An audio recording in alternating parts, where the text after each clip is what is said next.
तर या ठिकाणी आपण क्वेश्चन नंबर 29 सॉल्व करणार आहे. तर क्वेश्चन नंबर 29 दिलेला आहे.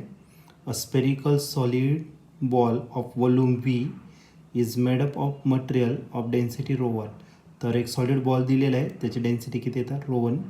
It is falling through a liquid of density rho two.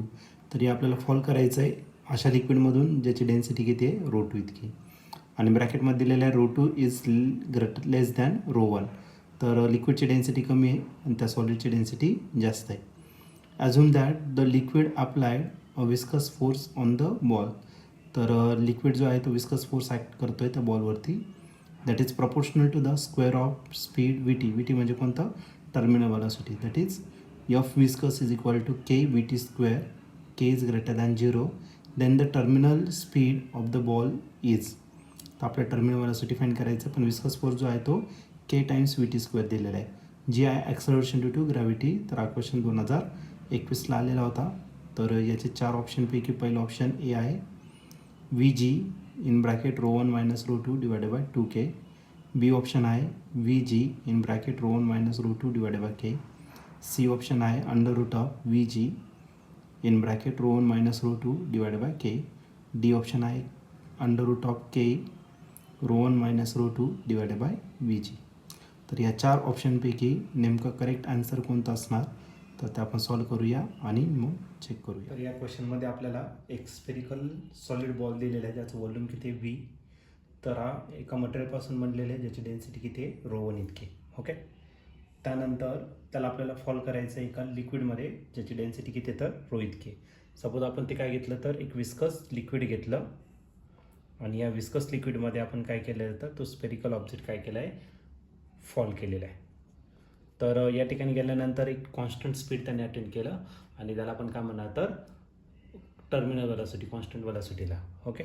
आणि ही जी टर्मिनल व्हेलॉसिटी आहे ती टर्मिनल व्हेलॉसिटी दिलेली आहे, विस्कस फोर्स दिलेला आहे तो के इंटू व्ही टी स्क्वेअर इतका दिलेला आहे. ओके. तर आपल्याला ती टर्मिनल व्हेलॉसिटी किती असणार ते या ठिकाणी फाइंड करायचं आहे. तर याच्यात थोडीशी कंडिशन आपल्याला थोडीशी वेगळी दिलेली आहे. याचं जे पहिलं जो फोर्स ॲक्ट होणार आहे तो असणार त्याचं डाऊनवर्ड फोर्स.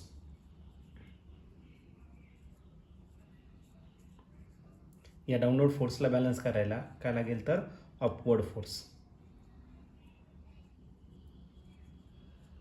आणि या अपवर्ड फोर्स नंतर आणखीन एक फोर्स राहील आणि तो म्हणजेच काय तर viscous force. Okay. Downward force किती असणार आहे तर डाऊनवर्ड फोर्स त्याचं वेट इतकं असेल एम जी. अपवर्ड फोर्स जो असेल तो काय असेल तर एम डॅश जी असेल. हे कोणाचं अपवर्ड फोर्स हे लिक्विडमुळे असणार. ठीक आहे. आणि जो विस्कस फोर्स आहे तो कशाने पण केला तर एफने रिप्रेझेंट केला आपल्याला. ठीक आहे. एफ व्हीने रिप्रेझेंट करू विस्कस फोर्स. ठीक आहे. आता या डाऊनवर्ड फोर्सला कोण बॅलन्स करणार upward force plus viscous force. मग डाऊनवर्ड फोर्स किती आहे तर डाऊनवर्ड फोर्स आहे तुमचा एम जी इतका.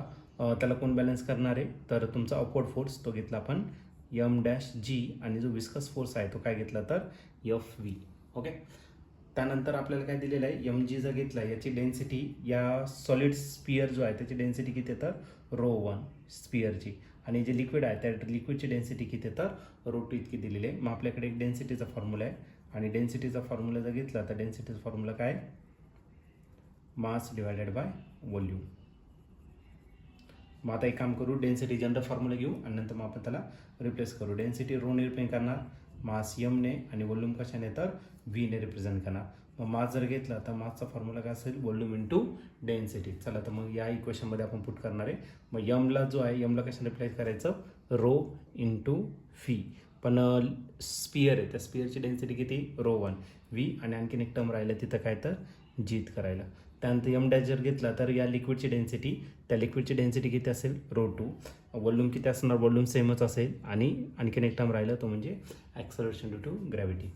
आणि हा जो विस्कस फोर्स आहे तो विस्कस फोर्स हा डायरेक्टली प्रपोर्शन आहे स्क्वेअर ऑफ टर्मिनल व्हेलॉसिटी दिलेलं आहे आणि तिथं कॉन्स्टंट काय घेतला के इंटू हा व्ही टी स्क्वेअर. हे तुम्हाला गिवन दिलेलं आहे. ओके. तर आपल्याला हा टर्मिनल व्हेलॉसिटी फाइंड करायचं. ही जी टर्म इकडे प्लस आहे इकडे काय करून घ्या minus rho one V G minus rho two V G is equal to K V T square. या दोन्ही टर्ममधून काहीतरी कॉमन येईल आणि तो म्हणजेच काय तर आपला व्ही जी. इथं राहिला rho one minus rho two आणि इथं राहिला K times V T square.